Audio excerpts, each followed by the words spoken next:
for years, the Niners have been sort of dancing around how they feel about Trey Lance. They took him but didn't play him, and they kept saying, we really like him. We really like him. He's our guy. He's our future. He is the guy for this. It's just not yet. And then, the injury happened. Brock Purdy happened. Kyle Shanahan after the season was like, we got 2 starters.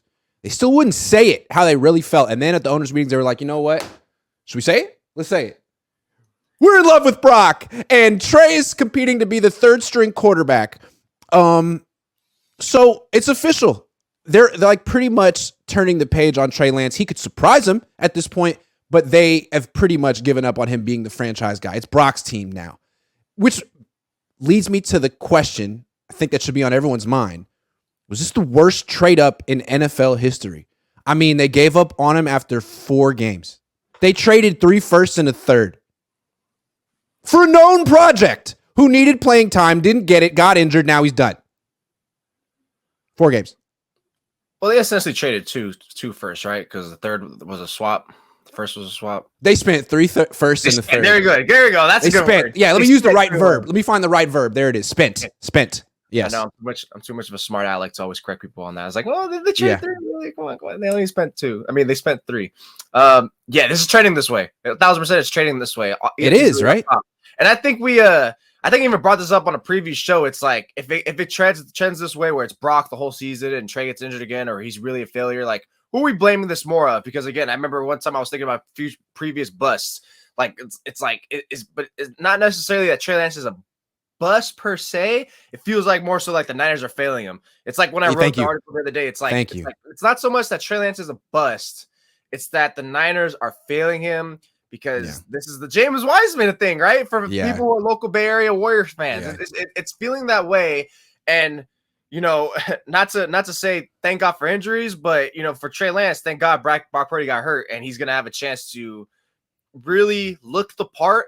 Because let's be real, he's not gonna win it this offseason, right? It's just pretty much look the part. He can lose it more than he can win it. So the way the trajectory is going, if Purdy was healthy, there's no way in hell he's getting any looks. Right? There's no way in hell he's getting any looks. This is going to be the Brock Purdy show. I would think so. I mean, that's what they said. That's what they essentially said. And the thing with James Wiseman, the parallels are uncanny. But even with Wiseman, he played 60 games for the Warriors. He started 27. And they didn't trade up for him. Like, the Niners made a bigger investment in Trey Lance. The investment in Trey Lance is dizzying. And when you couple that with how quickly they gave up on him, it's unprecedented is like a mild way of putting it. It's like extremely unprofessional. And what's crazy is the storyline that came out of the owners' meetings is good for the 49ers. They don't play roster politics. They don't care where you were drafted. They could spend 3 first-round picks on you, and if you don't show something in the first 4, they're benching your ass, buddy. And if Mr. Irrelevant is good for half a season, he's the franchise guy. And that's what a good organization does. I'm like, really? This is a positive? This is the worst trade in NFL draft history. The other one was for Ricky Williams, where the Saints traded everything for him. He ended up being an excellent running back in the NFL. Just saying. Yeah, because if you're spending 3 firsts, you want this guy to not only be your corner. Just last week, 2 weeks ago, we talked about, is it a whiff on McGlinchey? Yeah, you spent a top 10 pick. One top 10 pick. It doesn't matter what position it is, but especially the fact that he's a tackle, you want him to be that cornerstone for years to come. And he was gone as soon as his rookie contract was up. Lance, it's like, not only is he probably not going to get his 5th-year option picked up, it looks like he's probably going to get traded too. Is he going to get traded in the upcoming draft? I mean, I don't know. Yeah. It's just the way. The one thing I will say, it's like, again, back to the Brock Purdy injury. He has a chance because depending on when Brock actually comes back, the ball is literally in his court. And again, it's a real right. Like if Lance starts week 1 and wins, like maybe he just keeps the job the way Brock kept it last year. So exactly, right. Exactly. That's what the 49ers are going with. This. I think ultimately the Niners. Again, the injury opens it up because I think that's the way Kyle and even John, too, especially Kyle, like opened it up like, dude, we don't know how his injury is going to be, and we're not going to like burn a bridge with Trey or nothing else, or even crown him like this because God forbid something comes up. Now he's gone longer, or he comes back and he's injured again. So I think ultimately that's why I would not foresee a Trey Lance trade because I don't think you want just someone familiar, just one quarterback behind prime Purdy, and that's Darnold. You want 3 quarterbacks familiar as much, even if they are just undressed. But again, they're putting Lance in a position where it's like, hey, man, have success immediately or you're out. And it's like that when they drafted him, they knew he wasn't that quarterback. Everyone, like the book on Lance was, man, he's got high upside, but he's the biggest project that's really ever been taken in the first 5 picks for a quarterback. So you got to be understanding that. You got to have your eyes wide open when you draft this kid. And I thought when the Niners took him, everyone's like, oh, well, great. Like, that's an offensive genius. He understands. That's a great place. He can do this project. And the Niners acted like, no, he's not a project. He played under center. He did great on a cognitive test. He's going to start right away. And when he wasn't ready to start right away, they were like, what did we get? It was like, man, you got what everyone told you were going to get. And that's why when they drafted him, people were like, well, aren't there 2 timelines here? Like with the Warriors, like you got the win now team and a project quarterback. I guess this means the Niners feel that developing a special quarterback is the most important thing in an organization. Now, nah, they're like, we just need any quarterback on a rookie deal we can win with so we can keep the rest of our team together. It's like, when did you come to this epiphany? And wouldn't it have been good if you had come to it before you traded for Trey Lance? Because we could have told you he wasn't game ready. We could have told, and the whole world knew it, except for the 49ers, apparently. They came down to it as soon as Purdy started. And I think this is going to tie into the quarterback competition topic later a little bit as a sneak peek. It's basically like you get Purdy. It's like, why are we going to, at this point, invest in Lance? I get it. They spent all his picks, and now they're going to look stupid no matter what. They're going to try to spin it and be like, well, we found Purdy, so it kind of softens our cushion for failing, right? But in that sense, it's basically like we found Purdy. He looked instantly better than Garoppolo. He elevated our offense. He didn't want a playoff team. He won us 2 playoff games. I mean, I remember back in December, I wrote, and again, I'm back in the stream, wrote about Purdy has a chance to be a prominent figure. How? Lead him to wins in the playoffs, and playing great. And he did all of those. Great might be a little embellishing, but still, he played well. He played really good. And sure enough, now it's like, all right, this is the scenario that they're at. I mean, I think me and you even previewed it before the playoffs were even over. Is like, is this now Brock's team? And it's like after that first swing in Seattle, I was like, yeah, it's gonna be damn near hard to supplant Purdy and put just Lance back on there. At the very least, it's gonna be a competition. Right. Their whole new story right now is that it doesn't matter if it works out with Lance or not, because all they needed is a quarterback on a rookie deal that they can win with. Right. That's their new story. If that's the case, then trading up for Trey Lance was insane, because that's not that guy. You needed someone that could play right away.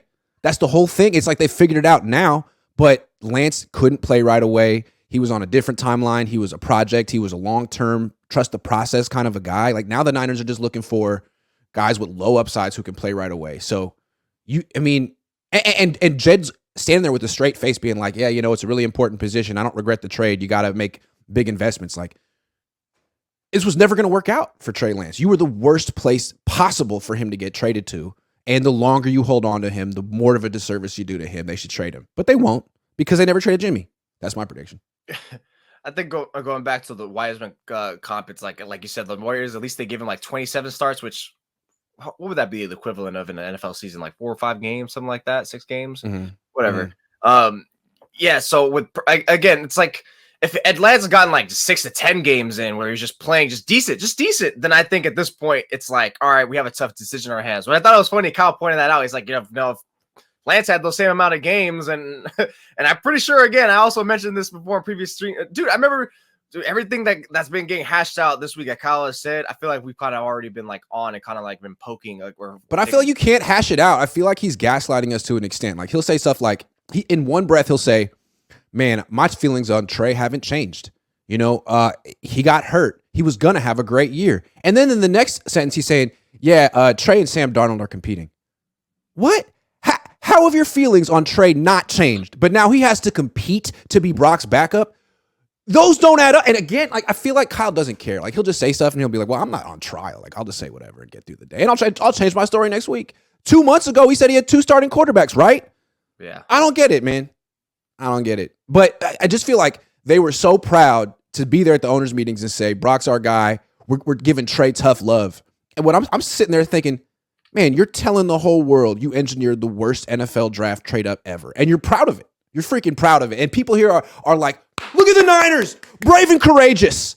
Like, whoa. No, they just showed everyone what not to do with a young quarterback like that. So Zach says, Was Kyle rude to you? Does he hate you more than others? Nah. I put the whole 25-minute video up. Kyle was cool. The only time Kyle gets pissed at me is like after a game when he loses, and I'm like, "Hey, Kyle, why'd you lose?" And he doesn't like to be really questioned on football stuff because he thinks he knows more than everyone, and he does. But when he loses, he needs to answer. Yeah, bad decisions, or if a player gets hurt and he's like, hey, why'd your fourth quarterback get hurt? Ooh, he hates that question. But when it's like, Kyle, wouldn't you at least say like, I wish I had that playback? You couldn't just say that. I wish I had that playback in the NFC Championship game that got pretty hurt. It was so funny. So Kyle is smart, but he's mostly smart on football stuff, and sometimes he doesn't understand that things he says on one answer about answers he gives to one question kind of contradict things he says about others. So yesterday at the owners meeting, someone asked him like, what advice would you give to your underlings who are becoming head coaches? Like, because you've done this. And he's like, yeah, when I was a coordinator, I used to do a lot more. I used to call a lot more risky plays and just trial and error. Now that I'm a head coach, I realize risk reward. You can't call some things that you think would be explosive because you lose the game. And it's like, dude, you're talking about the Brock Purdy play right now. The Brock Purdy play, like we all asked you, hey man, the tight end on the Hassan Reddick, the 7-step drive, the play action, and he was so defensive, and said just one guy at owners meetings not invoking that play just says, what advice would you give to Mike McDaniel and D'Amico Ryans? And he just starts talking like, yeah man, you got to measure risk and reward with your play calls. It's like, dude, this is crazy that you're saying this, right? And he doesn't get it. He doesn't get that he's actually incriminating himself about the Hassan Reddick play. That's crazy to me. But maybe that's something he has to get off his chest because he was talking about that play. That's the thing about Kyle. I think that deep down he understands when he's wrong. He just can't admit it publicly. Oh yeah. Oh, 1,000%. I think he knows it. It's an old leadership thing. I learned about like something about generals is like it's something about like owning up to your mistakes, but not admitting it, like not acknowledging it publicly. It's like internally, it's like, oh dang, I messed up, but not like being like, oh yeah, I messed up, guys. It's like no, in your head, I messed up, and you try to like cover it up or move it along, like you're converting it. Like it's all right, it's all good. It's a hiccup, but we're good. We're going forward. Right, because I think Kyle thinks if he goes out to the press conference and treats it like a confessional, that it's weak. I messed up. I did this. Like, no, man, own it and fix it.